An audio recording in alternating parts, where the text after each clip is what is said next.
झगड़ालू बली एक दिन जंगल का बादशाह अपने वजीर चीते के साथ रियासत की सैर के लिए रवाना हुआ।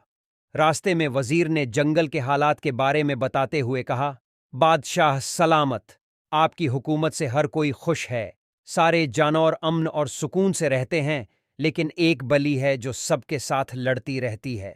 इसी वजह से सब उसे झगड़ालू बली कहते हैं। हम किसी को भी अपने जंगल में फसाद फैलाने की इजाजत नहीं दे सकते, उसे जरूर सबक सिखाएंगे। शेर ने जवाब दिया। वजीर बोला, जनाब, वो बड़ी गुस्से वाली और बद तमेज है, कहीं आपकी बेइज्जती न कर दे। तुम परेशान न हो, जैसा शिकार वैसा जाल। शेर ने कहा।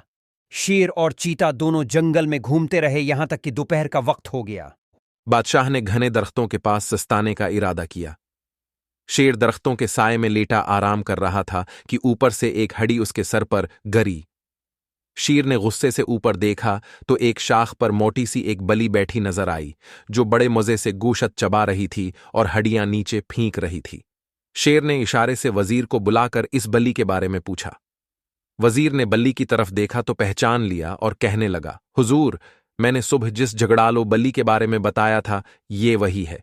शेर ने वजीर से कहा, बली को हमारे सामने पेश करो। वजीर बल्ली से मुखातब होकर बोला, खाला, नीचे आओ, बादशाह सलामत को तुमसे जरूरी बात करनी है। वजीर को जिसका डर था वही हुआ। बल्ली चीख कर बोली, मुझे खाला क्यों कहा? अभी मेरी उम्र ही क्या है, आपने लफ्ज वापस लो। शेर समझ गया कि वजीर सच ही कह रहा था, ये तो वाकई झगड़ालो बल्ली है। उसने वजीर को खामोश रहने का इशारा किया और खुद प्यार से कहने लगा, मेहतरमा, मेरा वजीर तो जाहल है, उसकी तरफ से मैं माफी चाहता हूं, जरा नीचे आए, एक हुकूमती मामले में आपसे मुशावरत करनी है। बली मुना चढ़ाते बोली, अच्छा, माफ किया, बोलो क्या मशूरा चाहिए।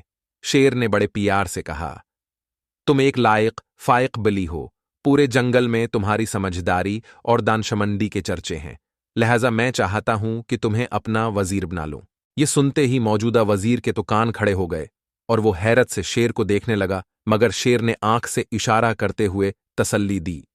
दूसरी जानिब वजारत की पेशकश सुन के बली तो फूले न समाए, खुशी खुशी छलांग लगाकर दरख्त से नीचे उतर आई और शेर के करीब आकर खुशी से बोली, बादशाह सलामत, मुझे कबूल है। लेकिन शेर ने ऐसा जोरदार पंजा मारा कि बली उड़ती हुई दरख्त से टकराई। बली ने उठकर भागना चाहा, मगर नाकाम रही। शेर ने फौरन उसे गिरफ्तार करने का हुक्म दिया। मुकदमा चला और बली को अपने किए की सजा मिल गई। उसके बाद बली ने सबसे माफी मांगी और कभी किसी को परेशान न किया।